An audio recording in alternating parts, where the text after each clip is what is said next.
Hi friends, welcome back to my channel everyday new. दोस्तों, जैसा कि आरआरबी जेई के फॉर्म फिलअप की अंतिम तिथि समाप्त हो चुकी है और अब जाकर के दोस्तों आरआरबी जेई के फॉर्म मॉडिफिकेशन का लिंक एक्टिवेट हो चुका है, मॉडिफिकेशन शुरू हो चुके हैं। तो आइए इस वीडियो में स्टेप बाय स्टेप प्रोसेस जानते हैं कि आखिर सभी छात्र को कैसे फॉर्म मॉडिफाई करना है ताकि इनके फॉर्म रिजेक्ट ना हो। देखिए फ्रेंड्स, लाखों फॉर्म है जो कि यहाँ पे रिजेक्ट होते हैं कुछ गलतियां करते हो फॉर्म भरने में। तो मॉडिफिकेशन में क्या क्या सुधार कर सकते हैं सब कुछ हम लोग देखेंगे। फॉर्म में अगर ये सब गलती किए हो तो अभी से सुधार लेना होगा, वरना यहाँ पे फॉर्म आपके रिजेक्ट हो जाएंगे, एग्जाम में भी नहीं बैठ पाओगे। तो आइए पूरी अपडेट को देखते हैं। इससे पहले जो लोग चैनल पे नए हैं वो जल्द से जल्द चैनल को सब्सक्राइब करके बेल बटन दबा दीजिएगा रेलवे भर्ती की पल पल की अपडेट के लिए। दोस्तों, अगर अगर आप लोग रेलवे की डिफरेंट एग्जाम की प्रिपरेशन करते हो तो देखिए किरण पब्लिकेशन की एक बुक आती है रेलवे ऑल एग्जाम मैथमेटिक्स करके, जहां पे प्रीवियस ईयर में जितने भी रेलवे के प्रश्न पूछे गए हैं उसमें से आए हुए मैथमेटिक्स के सारे क्वेश्चन आपको इस बुक में मिल जाते हैं, जो कि चैप्टर वाइज और type wise solve paper Hindi English दोनों में अवेलेबल है। इसी तरह से इनका रीजनिंग का भी बुक आता है, जो कि अभी तक रेलवे में जितने रीजनिंग के प्रश्न पूछे गए सब कुछ इस बुक में आपको सोल्व पेपर यहाँ पे मिल जाता है। सामान्य जानकारी और सामान्य विज्ञान का भी देखिए प्रीवियस ईयर में जितने भी प्रश्न पूछे गए डिफरेंट डिफरेंट एग्जाम में सब कुछ यहाँ पे चैप्टर वाइज सोल्व पेपर आपको मिल जाएगा। इसी तरह से पर्टिकुलरली आरआरबी जेई की प्रिपरेशन करते हो तो देखिए जूनियर इंजीनियर की भी इनके पास बुक आती है, जो कि फर्स्ट स्टेज सीबीटी का जो पेपर हुआ था 34 सेट्स में आपको पूरा सोल्व पेपर इस बुक में मिल जाएगा। और एग्जाम पैटर्न के अकॉर्डिंग जैसा सिलेबस है उसके बेसिस पे यहाँ पे सीबीटी 1 परीक्षा के लिए आपको प्रैक्टिस वर्क बुक भी मिल जाता है 35 सेट्स। तो चाहो तो आगामी एग्जाम के लिए इन सभी बुक्स को कंसिडर कर सकते हो, ऑनलाइन ऑफलाइन दोनों माध्यम से ये बुक्स अवेलेबल है। जैसा कि फ्रेंड्स आरआरबी जेई डीएमएस और सीएमए जो सीए नंबर 3/2024 इंप्लॉयमेंट नोटिफिकेशन निकली थी, इसके फॉर्म फिलअप की अंतिम तिथि समाप्त हो चुकी है। कल ही अंतिम अंतिम डेट था, जो कि यहाँ पे देख सकते हो 29/8/2024 लास्ट डेट था। ठीक है। अब जिनका यहाँ पे फॉर्म कंप्लीट नहीं हो पाया या फिर फॉर्म भी नहीं कंप्लीट कर पाए हैं, ऐसे केस में उनके फॉर्म दोस्तों अब ऐसे ही रिजेक्ट होने वाले हैं। कोई रेलवे दोबारा मौका देती नहीं है, क्योंकि इसी डेट तक आपको सारा कुछ फॉर्म फिलअप करके फी पेमेंट कर देना था। अब यहाँ पे देखिए मॉडिफिकेशन का लिंक है जो कि एक्टिवेट रेलवे ने करा दिया है। और मॉडिफिकेशन में अब चाहे तो छात्र जो जो फॉर्म भरते समय गड़बड़ी किए हो, आपके पास प्रिंट आउट होगा, उसको अच्छे से देखिए। कहीं भी आपको कुछ गड़बड़ी लगती है उसको आपको सुधारने का मौका रेलवे दी है। 10 दिन का समय आपको मिला है फ्रेंड्स। 30/8 से 8/9/2024 तक ये लिंक एक्टिवेटेड रहेगा। अब देखिए पॉइंट नंबर 18 में ही मेंशन कर रखा है, after the submission of online application complete in all respect, if a candidate wishes to further modify, change or correct any detail except detail filled in create an account form including email id and mobile number and chosen rrb, she may do so by paying a modification fee of rupees 250 non refundable for each occasion from 30/8/2024 to 8/9/2024। Form भर दिए आप लोग, अगर कुछ भी उसमें modify करना चाहते हो, कुछ चेंज करना चाहते हो, कुछ करेक्ट करना चाहते हो, तो सब कुछ आप लोग बदल सकते हो। क्रिएट एन अकाउंट में जो जो चीजें आप लोग डाले हो वो चीज को छोड़ करके बाकी सारा चीज आप लोग चेंज कर सकते हो। सिर्फ आपको 250 रुपए मॉडिफिकेशन फी देना होगा, और ये सारे छात्र को देना होता है जो मॉडिफाई करना चाहेंगे। एक भी गलती बदलाव करना चाहते हो तब भी 250 देना है। अगर 5-6 गलती की हो सभी बदलना चाहते हो तब भी आपको 250 ही रुपए देने हैं। ठीक है, एक बार चेंज करोगे तो, एक बार आप लोग मॉडिफाई करोगे तो, और ये नॉन रिफंडेबल है। अब यहाँ पे देखिए डेट मिला है 30/8/2024 से 8/9/2024 के बीच में। Details field in create an account form including email ID mobile number and choose an RRB can not be changed. यानी क्या क्या चीज नहीं बदल सकते हो, तो क्रिएट एन अकाउंट में जो डिटेल दिया गया था वो चीजें नहीं बदल सकते हो। जैसे कि आपका नेम हो गया, फादर नेम हो गए, मदर नेम हो गए, आधार नंबर हो गया। इसी तरह से जो ईमेल आईडी आपने दिया है उसको बिल्कुल संभाल के रखना होगा दोस्तों, जब तक आपकी जॉब न लग जाए तब तक काम देता है। इसके बाद जो मोबाइल नंबर आपका है दोस्तों वो आपको वो भी नहीं बदल सकते, ईमेल आईडी भी नहीं बदल सकते। प्लस जिस आरआरबी से आप लोगों ने फॉर्म अप्लाई किया है, अगर आपको लग रहा है कि मैंने गलती कर दिया, इस जून से भरना चाहिए था, तब इसको भी दोस्तों आप लोग यहाँ पे नहीं बदल सकते हो। तो ये सारी चीजों को छोड़ करके बाकी जितने भी चीजें हैं, एजुकेशनल क्वालिफिकेशन, आपके एड्रेस में गलती हो गई, सर्टिफिकेट नंबर डालने में गलती हो गया, या फिर सॉरी सर्टिफिकेट नंबर तो मांगा नहीं गया था, जैसे कि कास्ट सर्टिफिकेट का जो नंबर है उसमें डालने में गलती हो गया, कुछ डिटेल डालने में गलती हो गया एजुकेशनल क्वालिफिकेशन का, या फिर फोटो साइन में गड़बड़ी हो गई है, तो ऐसे केस में सारा चीज को आप लोग चेंज कर सकते हो। तो आइए पूरा प्रोसेस देखते हैं कि कैसे आपको सब कुछ बदलाव करने हैं।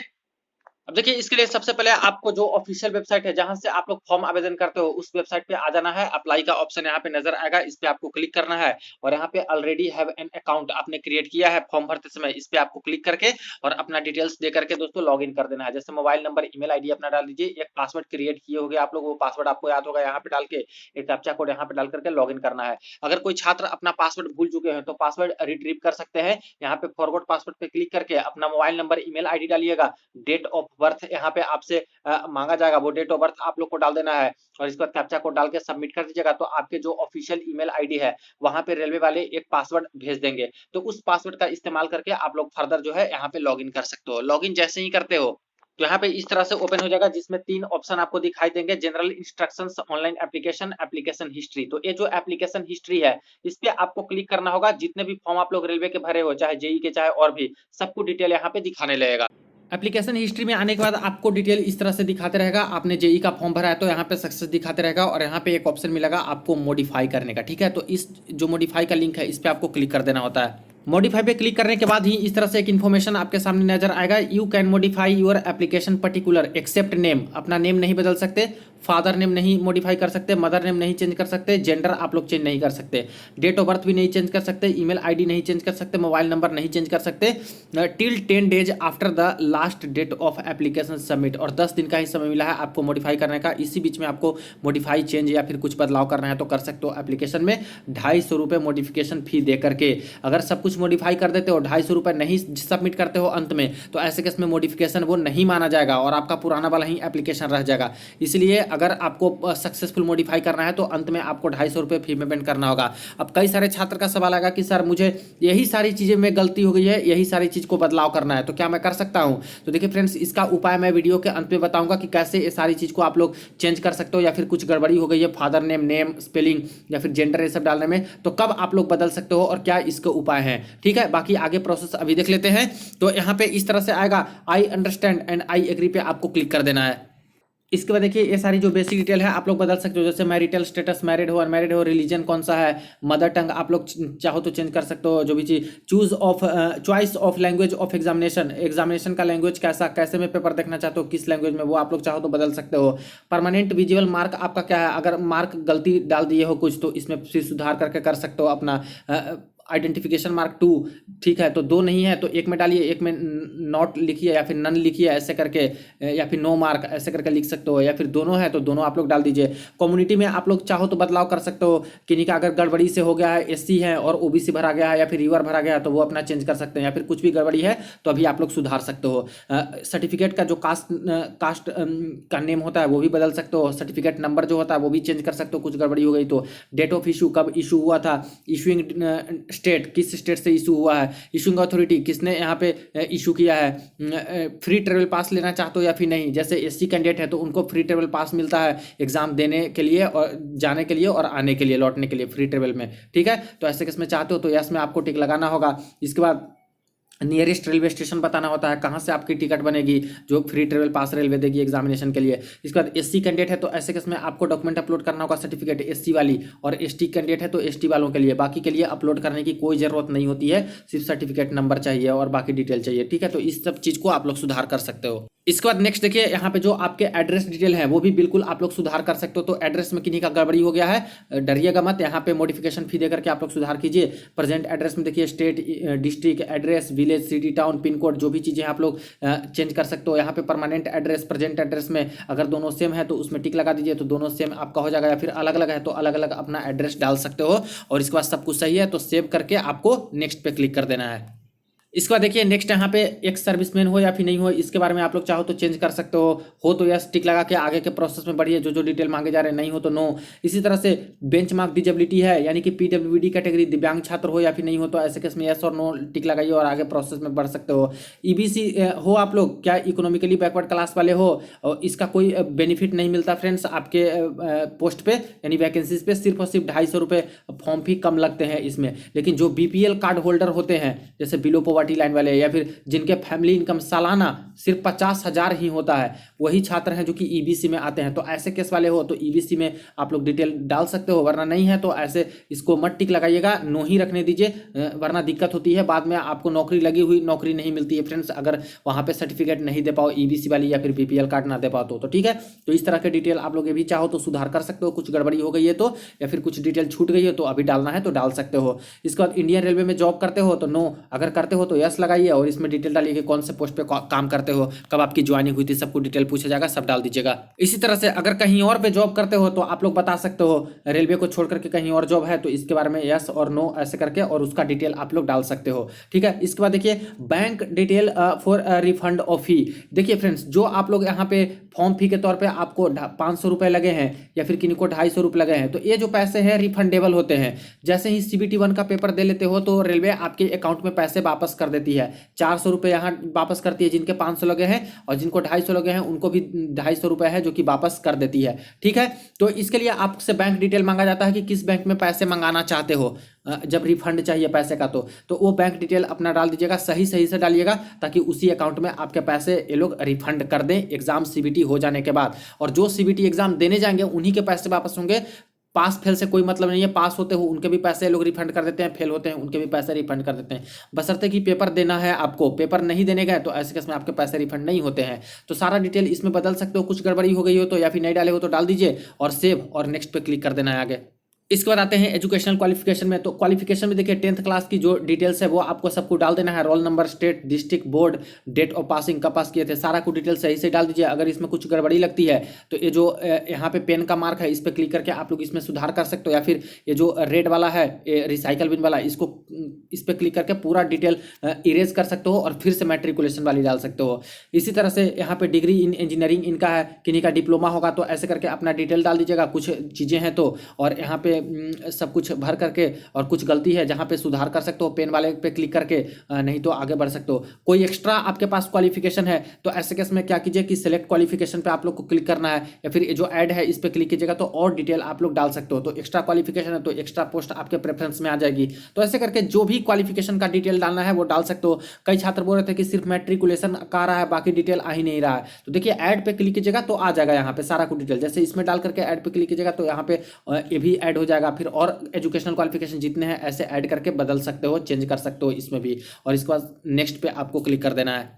इसके बाद देखिए चूंकि ये SC कैंडिडेट है तो ऊपर में इनका दिखा रहा है कि कास्ट सर्टिफिकेट, तो SC अपलोडेड इनका दिखा रहा है। अगर नहीं अपलोडेड किए होंगे तो यहाँ पे दिखाने अपलोड करने के लिए बोला जाएगा। तो सिर्फ SC ST का अपलोड करना है, बाकी को अपलोड नहीं करना होता है सर्टिफिकेट। ठीक है, अब आ जाते हैं फोटो और सिग्नेचर पे। तो फोटो में देखिए फ्रेंड्स यहाँ पे सारा कुछ स्पेसिफिकेशन मेंशन है कि फोटो जो होना चाहिए वो व्हाइट बैकग्राउंड आपका होना ही चाहिए। इस बात का बिल्कुल भी ध्यान दीजिएगा। कई सारे कैंडिडेट के फोटो हैं जो कि बाद में रिजेक्ट होते हैं और पूरा फॉर्म रिजेक्ट हो जाता है फोटो के कारण। तो जो अगर गलती की हो ऐसे केस में तो बिल्कुल व्हाइट बैकग्राउंड वाला ही फोटो डालिएगा, वरना जब एप्लीकेशन स्टेटस आता है तो कई फॉर्म रिजेक्ट होते हैं। इसी तरह से यहाँ पे देखिए साइज जो होना चाहिए वो इस तरह से साइज में होना चाहिए, 320 गुना 240 पिक्सल का होना चाहिए। यानी कि फोटो का जो हाइट होना चाहिए वो 320 पिक्सल का और ब्रेथ 240 पिक्सल का होना चाहिए। तो इस बात का खास ध्यान दीजिएगा, पिक्सल में चेंज करके ही आपको डालना है। JPEG या फिर JPG फॉर्मेट में होना चाहिए। यहाँ पे PNG का फॉर्मेट है, इसको दोस्तों नहीं डालना है वरना फॉर्म आपके रिजेक्ट हो जाएंगे। तो ये बेसिक चीज़ आपको रखना है याद, और इसी के अकॉर्डिंग फोटो सिग्नेचर डालना है।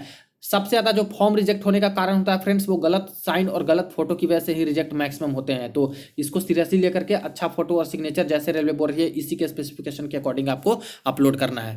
वही सिग्नेचर की बात करें तो सिग्नेचर में यहाँ पे सारा कुछ दे दिया गया है कि ब्लू और ब्लैक इंक से आपका होना चाहिए। ठीक है, और इसमें बात करें तो जो सिग्नेचर होना चाहिए वो यहाँ पे हाइट होना चाहिए 60 पिक्सल का और ब्रेथ होना चाहिए 140 पिक्सल का। तो ये आप लोग साइबर कैफे से जाकर के बनवा सकते हो, जो शॉप होती है कंप्यूटर वाली, वहाँ से जो फॉर्म भरते हैं वो लोग बना देंगे आपका फोटो स्कैन करके अच्छे से। और बिल्कुल क्लियर होनी चाहिए, ऐसे नहीं कि बिल्कुल ब्लर आ जाए। अगर ब्लर आ रहा है सिग्नेचर, आप अपने घर पे लैपटॉप से, कंप्यूटर से या फिर मोबाइल से भी बना सकते हो, कुछ एप्लीकेशंस आते हैं उससे। बट इतना बस ध्यान दीजिएगा कि वो फोटो फटनी नहीं चाहिए, वो अच्छा फोटो आना चाहिए, पिक्सल सही होना चाहिए। ऐसे ना कि एकदम इतना पिक्सल में किए तो काफ़ी ब्लर आ गया, तो ऐसे केस में आपके फॉर्म रिजेक्ट हो जाएंगे। तो इस बात का ध्यान दीजिएगा। अगर ऐसा बार बार दिक्कत आ रहा है तो क्या कीजिए कि साइबर कैफे से अच्छा सिग्नेचर और फोटो बना करके आप लोग चाहो तो दोबारा अपलोड कर सकते हो। ठीक है, इसके बाद यहाँ पे आपको क्या करना है, अपलोड जो है कर देना होगा। और 30 KB से 70 KB के बीच में आपका जो होना चाहिए वो दोस्तों आपका फोटो होना चाहिए, और साइन भी यही 30 से 70 KB के बीच में ही होना चाहिए। तो सब कुछ अपलोड करने के बाद अगर सुधार करना है तो नहीं करना है, सब कुछ सही है तब तो कोई बात नहीं, मॉडिफाई नहीं करना है तो सिर्फ नेक्स्ट पे क्लिक करना है। अगर सुधार करना है तो सेव कर देना है, यहाँ पे सुधार करके नया फोटो साइन अपलोड करके, और इसके बाद नेक्स्ट पे क्लिक कर देना है। इसके बाद देखिए आ जाता है बात यहाँ पे आरआरबी जोन का। अब इसमें सिलेक्टेड आरआरबी है जो कि आरआरबी अजमेर इनका दिखा रहा है। तो देखिए फ्रेंड्स यहाँ पे जो आरआरबी आपने सेलेक्ट कर लिया है इसको आप लोग नहीं बदल सकते हो मॉडिफिकेशन के समय, तो वही रह जाएगा। लेकिन जो पोस्ट प्रेफरेंस है वो दोस्तों आप लोग बदल सकते हो। जैसे पोस्ट प्रेफरेंस में पहले कैटेगरी नंबर 16 का इन्होंने डाला है, फिर कैटेगरी 17 का, फिर 15 का। अगर इनको लगता है बाद में कि नहीं मुझे 15 का पहले डालना चाहिए, तो यहाँ पे क्या करेंगे, इसको यहाँ पे सारा का सारा को यहाँ पे कट कर देंगे तो सारा इस तरफ आ जाएगा हर एक पोस्ट प्रेफरेंस, और जिनको पहला पे रखना है उस पर टिक लगाएंगे तो वो पहला पे आ जाएगा, ऐसे करके पोस्ट प्रेफरेंस। ठीक है, तो इस तरह से चाहो तो अपना पोस्ट प्रेफरेंस जितना है उसको बिल्कुल भी बदल सकते हो। अगर आपको लगता है कि गलती मेरा पोस्ट प्रेफरेंस सेलेक्ट हो गया है, जहां पे ज्यादा वैकेंसी है उसको मुझे पहला पे रखना चाहिए था, या फिर पहले इस पोस्ट को रखना चाहिए था, या फिर इस पोस्ट को रखना चाहिए था, तो उसके अकॉर्डिंग अपना पोस्ट प्रेफरेंस सारे के सारे छात्र हैं जो कि चेंज कर सकते हैं। इसके बाद देखिए यहाँ पे आपको टिक लगा देना होगा I have exercise and checked my order of preference. इसके बाद एग्जाम ग्रुप सेलेक्ट करने के लिए बोला जाएगा।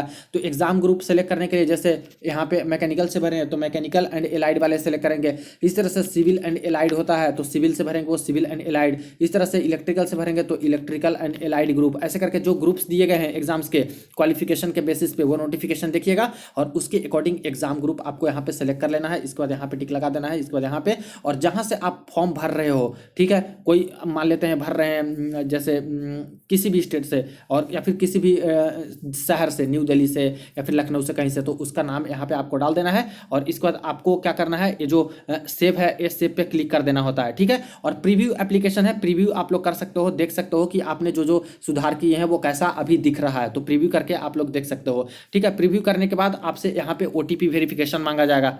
अब एक ओटीपी आपके मोबाइल नंबर पे या फिर ईमेल आईडी पे जाएगा दोस्तों, वो ओटीपी आपको यहाँ पे डालना होगा और वेरीफाई ओटीपी करना होगा, तभी आपके मॉडिफिकेशन हो पाएंगे। ठीक है, अगर ओटीपी वेरीफाई नहीं करते हो तो ऐसे केस में मॉडिफाई सही नहीं हो पाएगा। तो अपना मोबाइल ईमेल आईडी चेक करके और यहाँ पे ओटीपी डाल करके वेरीफाई ओटीपी पे क्लिक कर दीजिएगा, आपका यहाँ पे मॉडिफिकेशन हो जाएगा। और इसके बाद पेमेंट जो करना होता है उसके प्रोसेस शुरू हो जाएंगे। देखिए फ्रेंड्स, मॉडिफिकेशन में यहाँ पे फी पेमेंट कितना लग रहा है, 250 रुपये लग रहे हैं। तो जिनको भी मॉडिफाई करना है ये 250 रुपये देना होगा, तभी उनका मॉडिफाई सही माना जाएगा, फाइनल माना जाएगा। ठीक है, तो फी पेमेंट करने के लिए 250 रुपये जो लगेंगे, आपका डिटेल इस तरह से यहाँ पे बताते रहेगा। इसके बाद आपको पे विथ SBI पे है, इस पर क्लिक कर देना है। और इसके बाद आप debit card, credit card, net banking या फिर UPI से किसी भी तरह से जैसे फी पेमेंट करते हो वैसे आप लोग फी पेमेंट करके और इसका जो प्रिंट आउट है दोबारा जो लॉगिन कीजिएगा उसके बाद प्रिंट आउट अपना निकाल के रख लीजिएगा। तो इस प्रोसेस से सारे के सारे छात्र जो यहाँ पे JEE वाले हैं, अगर कुछ भी गड़बड़ी किए हो, फॉर्म में सुधार करना है तो बिल्कुल भी आप लोग सुधार कर सकते हो। अब रही बात कि जिनका यहाँ पे नेम के स्पेलिंग में गलती हो गया है, जिनके फादर नेम या फिर मदर नेम के स्पेलिंग में गलती हो गए, या फिर मेल फीमेल करने जो डालते हैं वो गलती कर दिए, या फिर कुछ और डिटेल ईमेल आईडी, तो ईमेल आईडी तो नहीं सुधार सकते हो फ्रेंड्स, मोबाइल नंबर भी नहीं सुधार सकते हो और आरआरबी जो नहीं सुधार सकते हो। लेकिन अगर नेम में गलती हुआ, फादर नेम में गलती हुआ, इनके स्पेलिंग में गलती हुए, मदर्स नेम डालने में गलती हुए, तो ऐसे केस में इसका उपाय होता है, जब आपकी डॉक्यूमेंट वेरिफिकेशन होती है दोस्तों, डीबी जब होती है उस समय एक एफिडेविट लगाया जाता है। एफिडेविट कोर्ट से बनता है, किसी भी सिविल कोर्ट, डिस्ट्रिक्ट कोर्ट से बनवा लीजिएगा और वहां पे सबमिट कर दीजिएगा, तो आपका काम डीबी में हो जाता है और ये हर जगह पे एक्सेप्टेड होता है। ठीक है, किसी भी डिपार्टमेंट में एफिडेविट लगा करके अपना नाम, मेरा इस तरह से गलती हो गया था फॉर्म भरने में, मेरा एक्चुअली में ये नाम है, ऐसे करके बनवा के दे देना होता है, तो इससे आपका काम हो जाएगा। कुछ छात्र के कहने थे कि सर मेरा नाम तो सही है लेकिन बीच में कैपिटल लेटर हो गया, जैसे नीतीश लिखना है तो नीतीश ऐसे कर दिए हैं, तो क्या मुझे दिक्कत होगा? तो ऐसे में कोई दिक्कत नहीं है, बस लेटर का ही ये दिक्कत हो गया है, बाकी ऐसे में कुछ प्रॉब्लम नहीं होगा। एडमिट कार्ड भी आपका आ जाएगा, डीबी में भी कोई दिक्कत नहीं होगा। स्पेलिंग तो सारा कुछ सही है ना, तो कोई दिक्कत वाली बात नहीं है। लेकिन स्पेलिंग मिस्टेक या फिर कुछ ऐसा हो गया है तो ऐसे केस में सिर्फ और सिर्फ उपाय है कि क्रिएट एन अकाउंट वाले को नहीं चेंज कर सकते, तो डीबी के समय आपको एफिडेविट एक बना करके देना होगा, तब आपका काम हो जाएगा। इसलिए ज़्यादा डरने की जरूरत नहीं है कि चेंज नहीं होगा तो कैसे होगा, मेरा एडमिट कार्ड आएगा या फिर नहीं आएगा। बिल्कुल आएगा एडमिट कार्ड, आप लोग पेपर भी दे पाइएगा और डीबी के समय सब कुछ सही हो जाता है एफिडेविट दे करके। तो ये रही अपडेट। जिनको भी मॉडिफाई करना है 10 दिन का समय है फ्रेंड्स, आप लोग मॉडिफाई कर सकते हो। वीडियो के डिस्क्रिप्शन बॉक्स में भी लिंक मिल जाएगा, और भी कोई क्वेरी हो इसके रिगार्डिंग तो कमेंट सेक्शन में पूछ सकते हो। वीडियो को ज़्यादा से ज़्यादा अपने दोस्तों के साथ शेयर कर दीजिएगा। चलिए मिलते हैं नेक्स्ट वीडियो में, नेक्स्ट अपडेट में।